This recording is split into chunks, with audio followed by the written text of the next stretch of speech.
It's hard, but I think what you have to remember is like putting yourself out there and doing something and just trying something is like the scariest part. And like the longer you do it, the less scary it gets.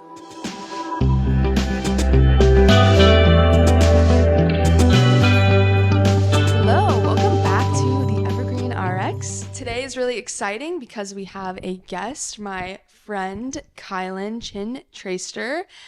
She is a content creator and actor based in LA. That's where we're recording right now. She's having me in her home. And a little bit about Kylen. She does agency work as a freelance content creator and lifestyle influencer. And she is also an actor auditioning, doing commercial and narrative work. She's a Capricorn with a Capricorn moon. And she also loves the New York Times crosswords, the big ones, not the little ones. True. She's not a poser. She also loves rats. And her favorite thing is to pick up a little treat at the grocery store. So basically, we're probably the same. yeah, so basically she's the best person you've ever met.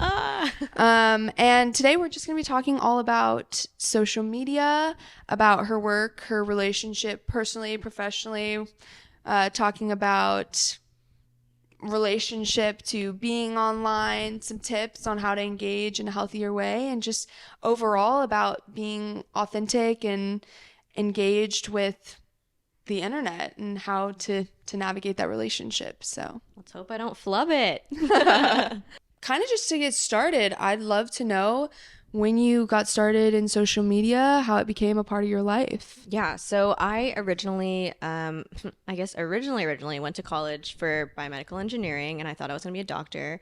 And 3 years into my degree, I was like, I don't want to do this anymore. And after some soul searching and like a semester of being undeclared again, I was kind of encouraged by some of my friends at the time to go into advertising because UT had this program called Texas Creative, and it was. Yeah, they were just like, you'd be really good at it. You're really creative. And there is a problem solving element to advertising that I found kind of similar in a way to engineering that most people like don't really think about. So I graduated with an advertising degree. I moved to New York in February 2020 and started an advertising job at this really great agency that I was so excited to work at.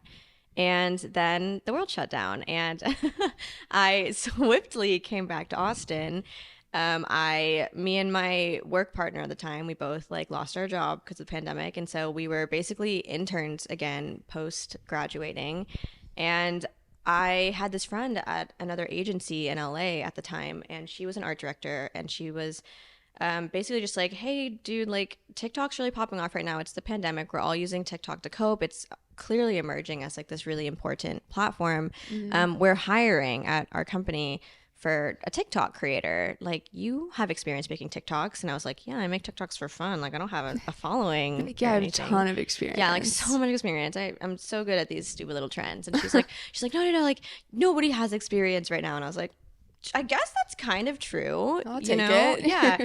And so I applied for the job, and my first big content gig in an agency was helping Xbox make content on their channel, and that was crazy. I like saw the account grow from like 400K to like 2.3 million like subscribers or like followers, I guess. And that was my first gig. And yeah, since then I have really swiveled from like traditional advertising copywriting, so that was like my focus before, and now I'm a content creator, which is actually kind of like a mesh of being an art director, producer, writer, on-screen talent, editor. So it's all of it. But yeah, I've just bounced around. I've done freelance, and then I've had other agency jobs since then.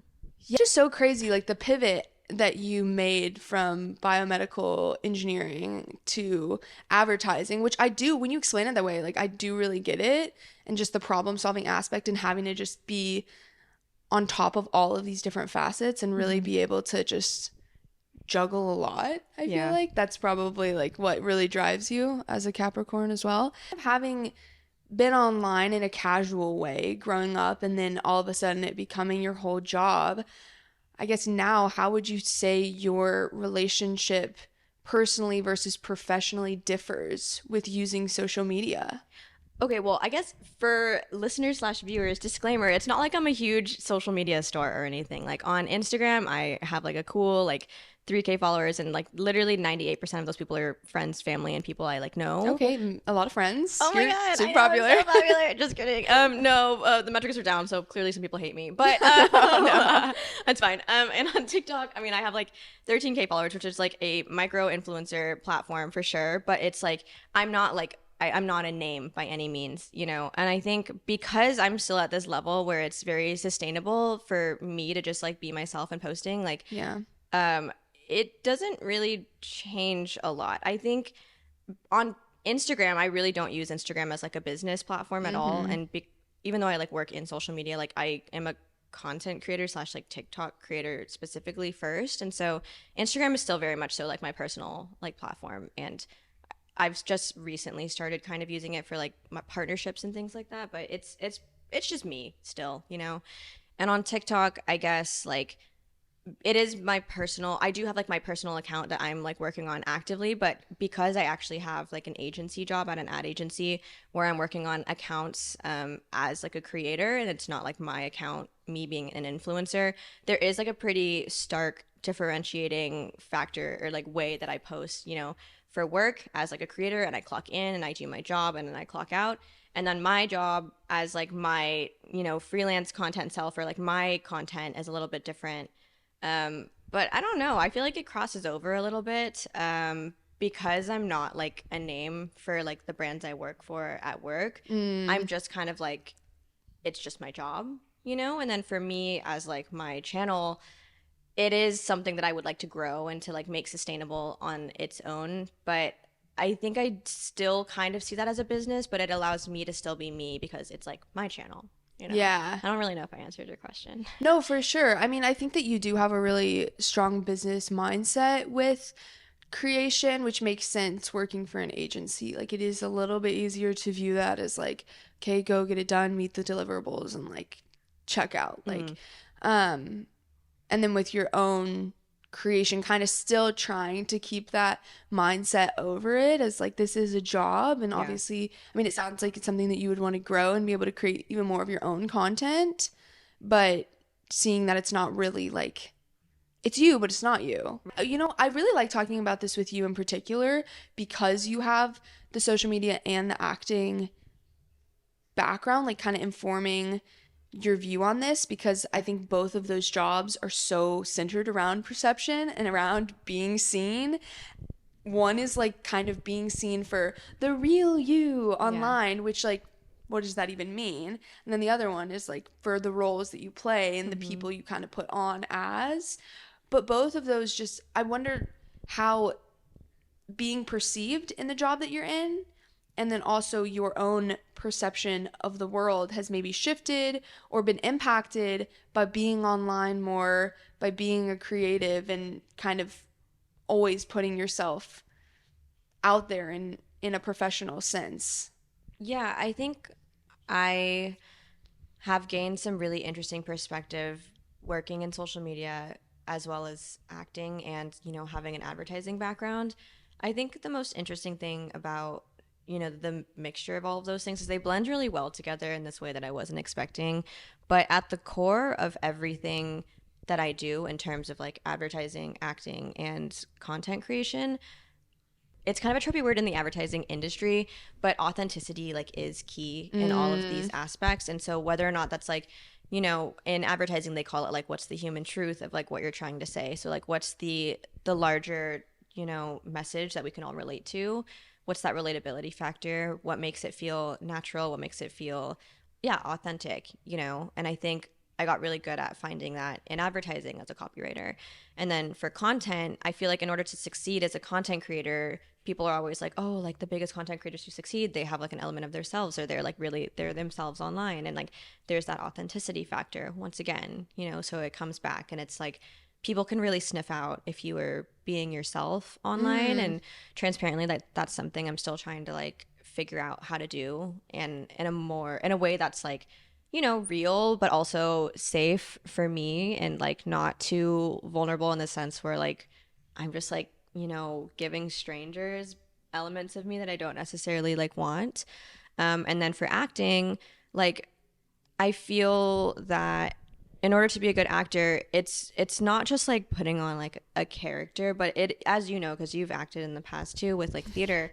But Yeah, high school don't theater. laugh, don't laugh. Yep, for sure. But you know, like I think For when sure. what makes actors really good is like bringing that element of authenticity, and Yeah. it's just like you have to, you know, you have to like believe your character or understand their perspective and portray a character in a way that would be that would like pass as a real person in real Yeah. life, you know? And so you have to, even if they're like the most outlandish character in the world, there has to be something that grounds them. Otherwise, you're not going to believe it. And I think it's that like suspension of disbelief as an actor, content creator, and like advertiser that is the bottom line of like, you have to be authentic and find real moments in everything you do.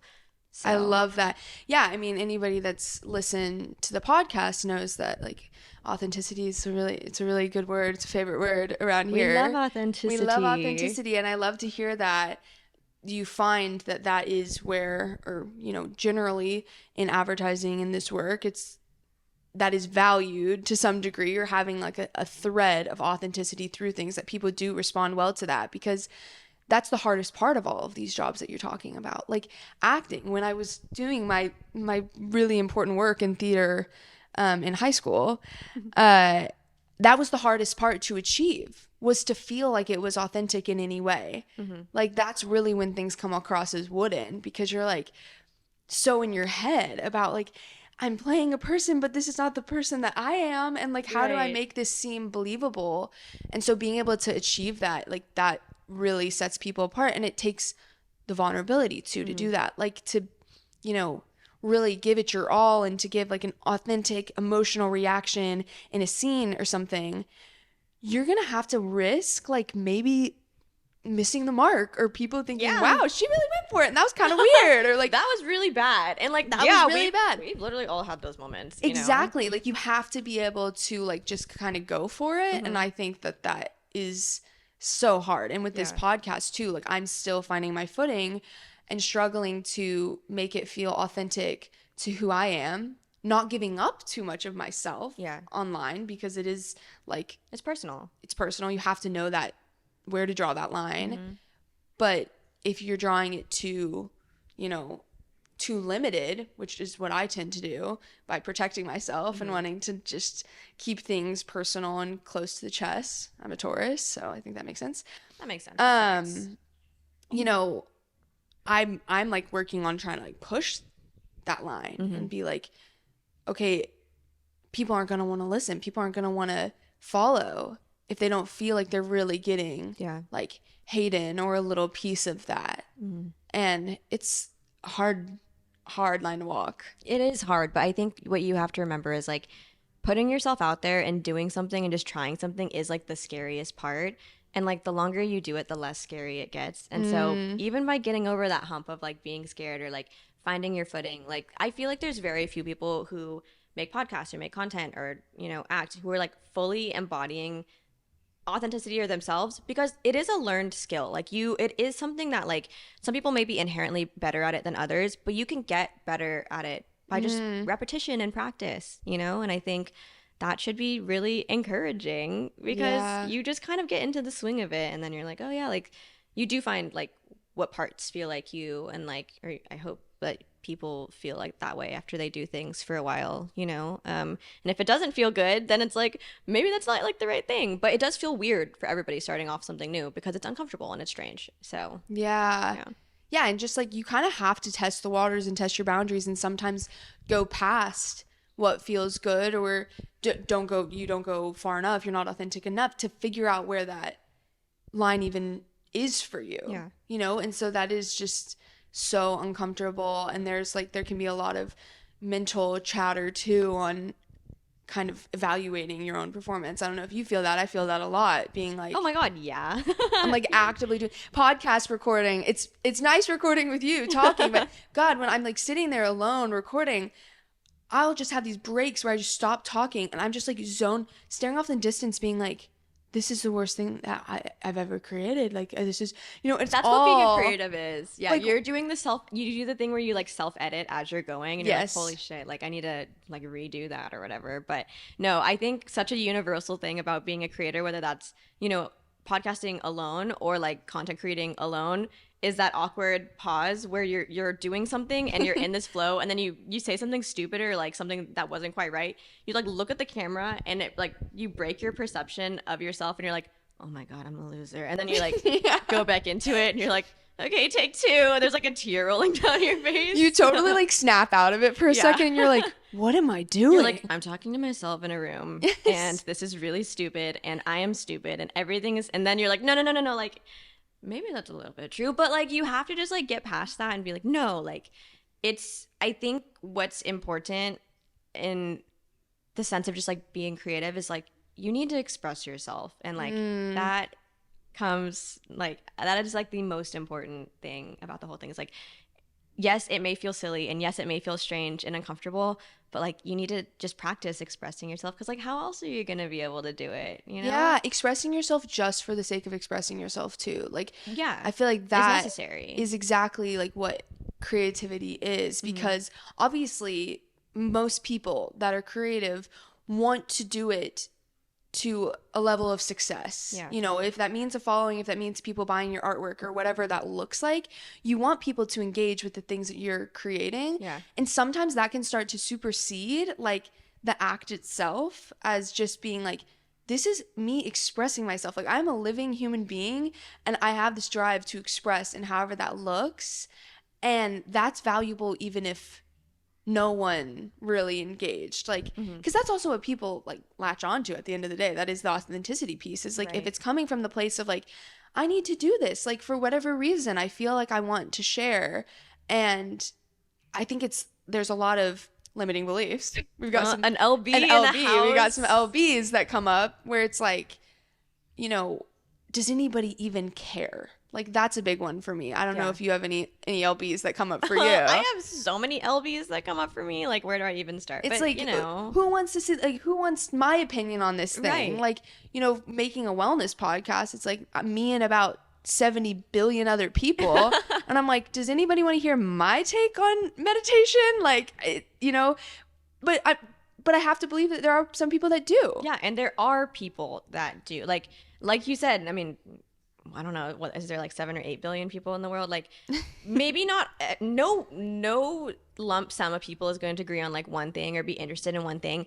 But like, yeah, if you did put your work out, there's going to be a lot more people than you think that would be interested in like your take and like your experience, and who would also like resonate with your take and experience. And I think people forget that. Like, also, the internet is a big place. It's also a very small town. But at the same time, like, even though it's both of those things, there is room for everybody. And I think that's really quite cool to think about when you're like, yeah, like maybe there's days where I'm like, I'm like the smallest fish in like the biggest pond, but like there are always stories written about the small fish in the big pond, and I think people are the small fish in the big pond, and that's like really inspiring to them. Yeah, I mean, and you have 13,000 people that want to see the stuff that you put out. I do wonder how many just like accidentally followed me. Okay, hey, that's an LB. That is an LB.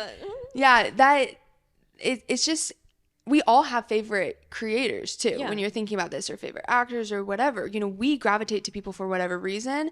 And I think this stuff, like talking about social media, internet in general, is such a interesting kind of microcosm or macrocosm, I don't know which one it would be, of just life in general. Probably and both. Yeah, exactly. And like personal life too, because it's the same kind of thoughts and negative perception that I find myself getting in. I get in with personal relationships, being like, every person I meet, I must be their favorite person they've ever met. Like, I want to be. Oh, okay. I was like, oh, you think that? No, I was like, oh, that would be really amazing. That's so confident. I think that would probably be a little problematic. I was like, oh, interesting. No, I'm literally like, I find myself being like, I need to be the favorite person they've ever met, or else like, I'm shit. Like, I don't matter. Crazy. Like, what is that? I don't have to be everything to everyone. No. Like, there's people that you click with, the people you don't, and that doesn't really mean anything. Like, do you ever find it difficult to not take things personal? I don't know if you've ever gotten any like hate online, Oh my but God. Yeah, everybody's gotten hate online. Like, I think whenever you put yourself out there, like, regardless of what you're doing, like, whether it's a podcast or whether you're like a YouTube channel or like a creator or like an actor, singer, like, literally anything creative that you are putting out to be consumed, you will probably get hate at some point. And it's just part of the gig. And I think part of being a creative is just like, you know, I feel like 90% of the time it's kind of unsolicited, like unwarranted hate or negativity. Not necessarily hate, but like maybe it is just like negativity, or it's just somebody being like, this fucking sucks, or like, you're annoying. And I'm like, you know what? I probably do suck a little bit, and I probably am a little bit annoying. Everybody's a little bit annoying, you know? But it's like, who is this random stranger to tell me, like, this one facet of myself that does not encapsulate like who I am as like an entire person, you know? And also, whenever people are taking time out of their day to like say something nasty or like try to bring you down, that says a lot more about them than it does you. And I know that sounds like so, you know, like people say that all the time, but it is so true. Like, in my, you know, 10 plus years of being like an person who has like made stuff on the internet as just like a normal person, I have like literally never once took a moment out of my day to like leave a nasty little comment or be snippy with somebody or like be like, this sucks in like a public way, you know? Like, that's so weird to me, and I will like truly never understand that mindset. But yeah, like, yeah, we've all gotten hate. I love when like a video does semi well, and then like I feel like there's this like euphoria that happens where you're like, oh, like my content is being perceived, and then you're like also start getting really anxious because you're like, any minute now it's gonna hit this other side of the algorithm, and there's gonna be those fucking people who are just gonna be like, this is the stupidest thing I've ever seen, and I'm like, oh my God. But at the end of the day, what I like to remind myself is whenever I'm getting hate or like whenever people are coming in and saying negative things, like, it is a gross way to look at it, but I'm like, that's engagement. And like, yeah. and I'm like, you're just making my numbers like increase whether you like it or not. Like, you're forcing another play, you're adding another view, and you are telling the algorithm that my video is interesting in some way, whether or not it's a positive or negative way. So that's really, I mean, yeah. you have some really good reframes on receiving that kind of response, because I think it's really hard to not let that like body you. I don't know, because I haven't gotten any yet. So let's wait. This is the rationalization of it. I am like, from like a person perspective, like, that shit sucks. Like, there have been like random comments I've gotten from like literally like no name, no follower, like anonymous people that have like made me feel like shit for like hours, even up to like a day or two, you know? But like, then you just get over it, and you can't let it stop you, because you're just like, well, if I got mad at every single thing that somebody said, unless it's like completely justified and I like said something really awful and somebody was like, that was really awful of you today, and they're like trying to like gently or like righteously call you out for something, that's different. But if it's just like unwarranted hate because they're just being mean and they're just like trying to say something to like make you feel bad about yourself, you just like can't do anything about it. Yeah, you know? yeah. There is like some level of just like, you don't want that to stop you from doing what you want to do in your life. And I think I was thinking about this the other day about, you know, if you think about the most like annoying person you've ever met, you know, that person has a best friend who thinks that they're the best, which is honestly, it's beautiful when you think about when you're like around someone that's really annoying, and you're like, damn. And it's like, but they have people that love them, and that is so great. And sometimes it is just a healthy reminder of like, if somebody commented and was like, you are the most annoying person, like, I would be like so hurt. But then it's like, one, that person doesn't really know me, and two, you'd be like, Kylen doesn't think that. You can always just like go back to that. Right, exactly. Yeah. Like, there are people in my life that don't think that. Like, I'm probably, to everybody in my life, there's probably times where I am a little bit annoying, or I do suck a little bit, or whatever. We all have our like I suck moments, you know. But they're not like, you know, all of the loved ones in our life aren't thinking like, wow, I love Kylen, but man, she is the most annoying person in the world. Like, they don't find that, you know, because it's so subjective. Right. So it's just like, I hear when you're talking about it, like those reframes that you've kind of created for yourself over time to just, you know, even to be in the moment, the day or so that it just does suck and it does hurt, and then you go on and like you just keep doing what you're doing. But also, it's just like not realistic to expect everybody to be nice and like you all the time. Like, that would be such a weird like fake environment to create for yourself where there's no hardship and like no, you know, pushback or differences of opinions. Like, that's also just like not conducive to like being a healthy person who has to like deal with things, any progress, any growth. Like we Right. wouldn't ever change if Yeah. that was So the like case. it is it's like necessary for character development. No, but like it kind of is, you know? It's like, no, like you have to go through some stuff and like decide how you want to react to it and like how you're going to move forward and whether or not the feedback or, you know, words were justified. If so, how can I learn from this and, you know, take it and move forward? And if not, how can I like figure out how to release it so it doesn't make me feel like I'm gonna like die, you know? Yeah. So I want to know, what are your thoughts on how to make social media or our relationship to social media healthier? Healthier? That's a really good question. Some things that I feel like I try to do to make social media healthier in a way. My partner would say I do a pretty bad job. Like honestly, I feel like because my job is social media, I often use it as an excuse to like be on my phone because I'm like, oh, I have to like know what's going on or like I have to be posting or up to date on things. But that's not necessarily true. I need to get better this year at like outsourcing my like research. So instead of literally like sitting there and scrolling and looking for like inspiration or, you know, things to jump on as like a trend or whatever, I do hope to like find either platforms that kind of like, you know, send that to me in like digest form, or even looking within myself and being like, I don't need to be going with what's like 100% trending. Like, what do I want to be posting and like what can I create? My partner always says like he hopes that he can, you know, create more than he consumes, and I think I need to get like better at that. He would say that. I know he's like so much more like in tune with everything than I am, but I think he's 100% right, you know. And I think people in this day and age are often using working in social media as an excuse to like not unplug and like log off. But like we need to log the fuck off, because like if you were like constantly consuming, you're not going to be inspired, you're not going to be feeling like you want to create anything, and you're going to make bad content. Like you actually have to live your life, you have to have conversations with real people that you love, you have to do real things in the real world that you like, and you will become a much more interesting person, and that will in turn lend itself to like more interesting content if you choose to like make it content, you know? That is a really good point, because I think to take it, I mean, one, you know this, I recently got another old phone to use as like a work phone, because I was like, I don't want to have this shit on my phone. Like I need to be able to put that away and not even be able to open it. You know, I'm not logged in on my personal phone. And I think that's just a boundary for me. And some people don't need that boundary, but it can be helpful to just separate out, and on more of a woo-woo stance too.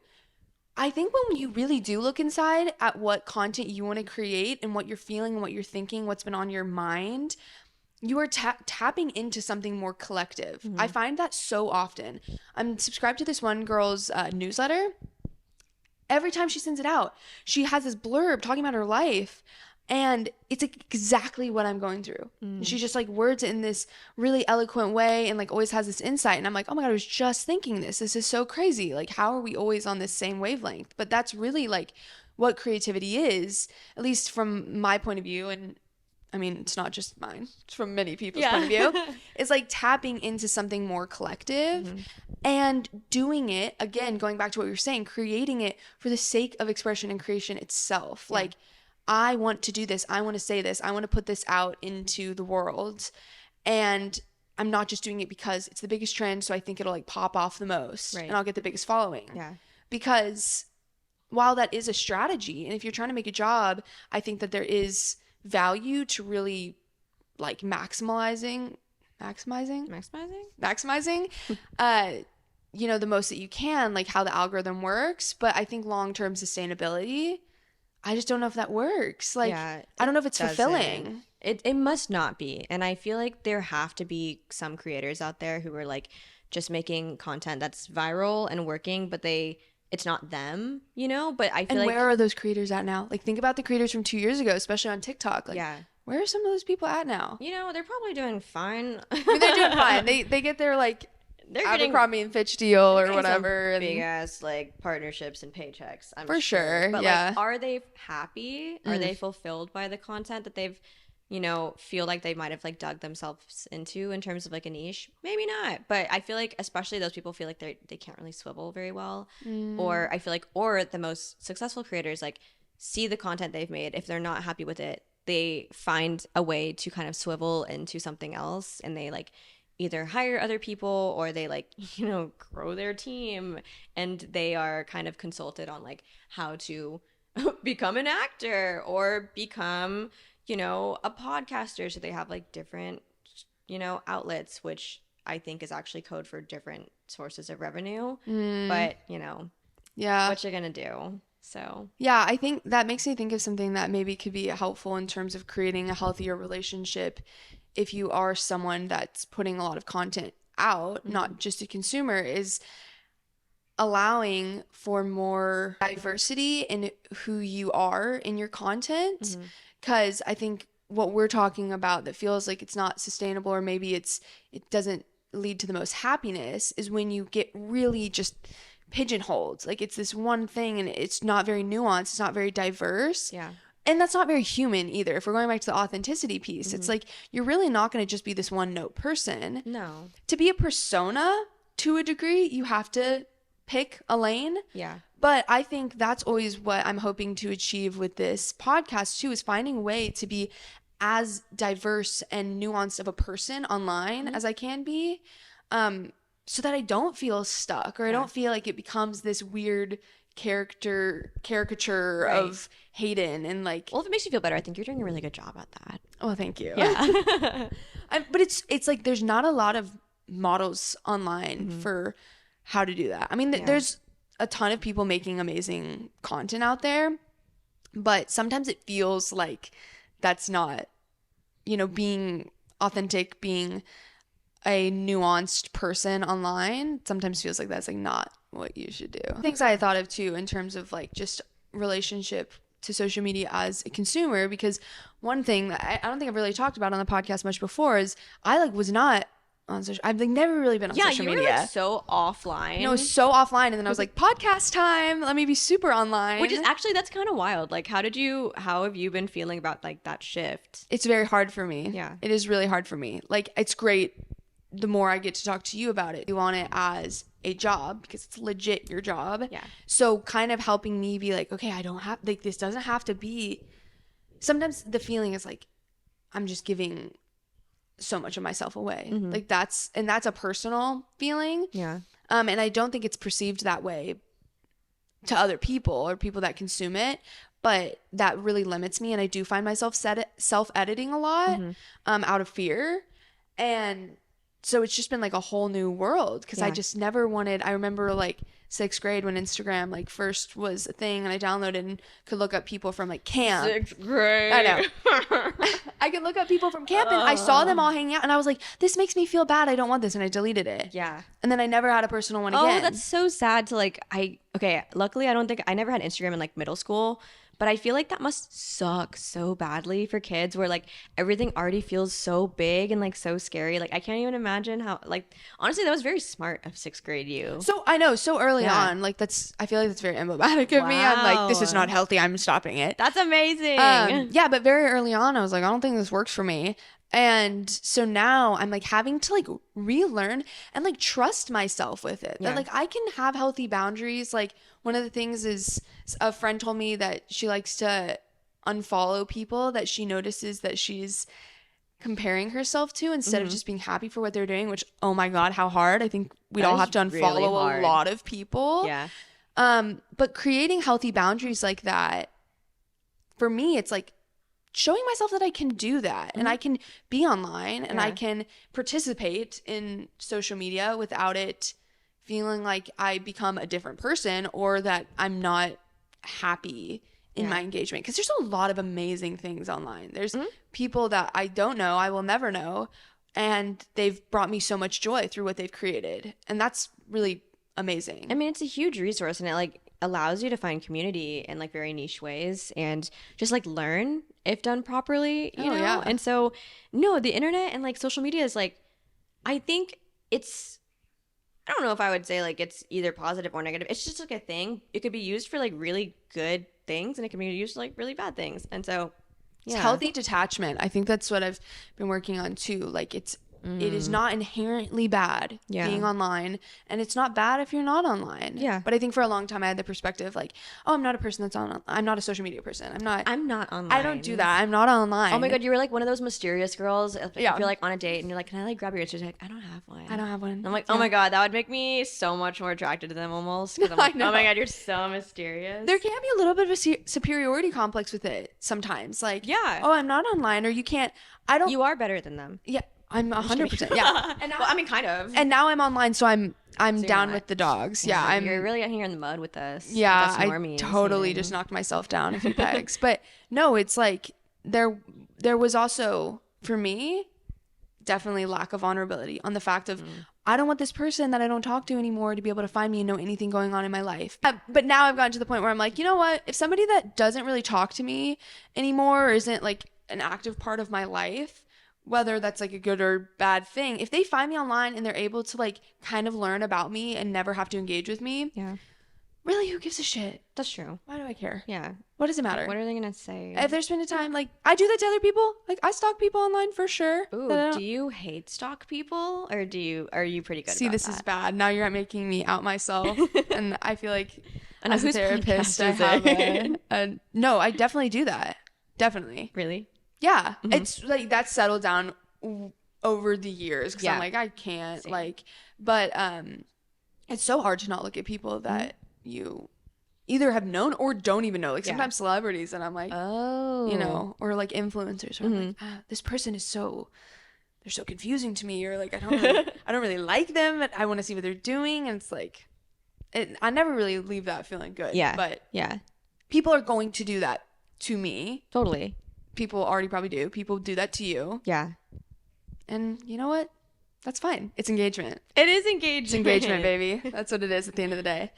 Well, any other tips or tricks or anything you'd like to put out to anybody that's looking for a healthier relationship with being online? With social media. Inevitably, most of us are going to be online. And I do think it's really important for us to just like be mindful about like how we are like netizens, basically. I think like netizens, is that like a net citizen? Yeah, a citizen of the net, if you will. Of the net. I feel like my grandma or something, like, oh, I'm like a netizen. No, but I do think like I wish they worked on me better, but like setting social media like limits on my phone, that has helped me realize that I am a little bit more addicted than I would like to be, because I automatically am just like dismiss. Nope. Yep. Yeah. But it is a good like just like reminder to pull you out of it and just be like, oh crap, like I've spent 2 hours like straight on this thing. Sometimes it's like, what is my posture? Like, how is my neck? Oh, I know health? I look like a gremlin when I'm doing that, you know? So I'm like, oh God. So yeah, setting time constraints, restrictions on yourself is pretty important. I do think, like your friend says, like I think a really big one is, you know, not feeling pressured to follow people anymore, or in general, just because like they are somebody you know or have known. If it's like a random person from high school that you've literally not said a word to for, you know, 10 years and you're like, don't really care about seeing them on your feed. Like, I don't think that we should all take it as personally anymore to be like, I just like don't really need that anymore. Like, so true. Yeah. There's so many different motivations for people unfollowing or, you know, however they engage online. And one thing I'll say is my typical PSA is I think sometimes, you know, setting those limits, like that can be hard to maintain and to actually follow through. Yeah. So it's always something to work through in therapy. Yeah. No, it's always, or just talk to your friends or journal about it or whatever. Like if something's coming up where you're having a really hard time changing your relationship to feel healthier to you, then maybe exploring why that is. Is there like a fear underneath? Like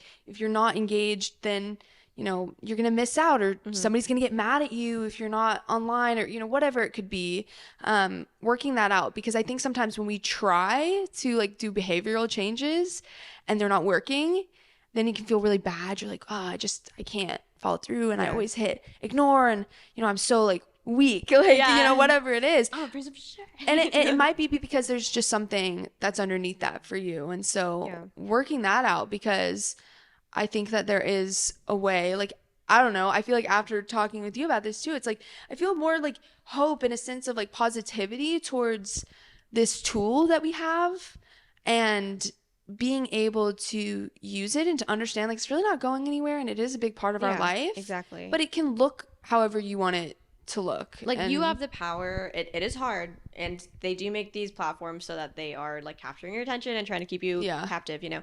But like, we do have the power to decide like how we want to use these platforms, how we want to put ourselves out there, if at all, and like, you know, how we want to react to things, even though it doesn't seem like it sometimes. So I think, just like setting those boundaries and just being mindful. And honestly, like, if you're not having a good time, log off. If you're not liking what you're doing in general, not just social media, like, maybe just quit. Like, maybe quit. Like, quitting's not a bad thing necessarily. So where can people find you? I'll have it linked, but my TikTok handle is at KylenCT, and my Instagram is at NiHaoKylen. Oh my gosh, love it. Thank you so much for coming on and having me. Thanks for having in your me. home. I love sure hosting you. Everybody Thanks listening. for hosting me on your pod as I host you in my home. Oh my God, yeah, my pleasure. That is an equal exchange. But so much fun, and thanks, and hopefully have you on again.